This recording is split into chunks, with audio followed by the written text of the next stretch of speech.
എല്ലാ മൊബൈൽ ഫോണുകളും ലാപ്ടോപ്പുകളും EMI സൗകര്യത്തോടെ നന്മ കമ്മ്യൂണിക്കേഷൻസിൽ. നന്മ കമ്മ്യൂണിക്കേഷൻസ്, കൊടുങ്ങല്ലൂർ.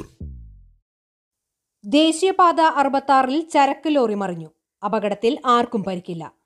ശ്രീനാരായണപുരം 5-ാം പരുത്തിയിൽ ബുധനാഴ്ച അർദ്ധരാത്രിയോടെയായിരുന്നു സംഭവം. പഞ്ചസാരയുമായി പോകുകയായിരുന്ന ലോറിയാണ് അപകടത്തിൽപ്പെട്ടത്. നിയന്ത്രണം വിട്ട ലോറി റോഡരികിലെ വീടിന്റെ ഇരുമ്പ് മതിൽ തകർത്താണ് മറിഞ്ഞത്.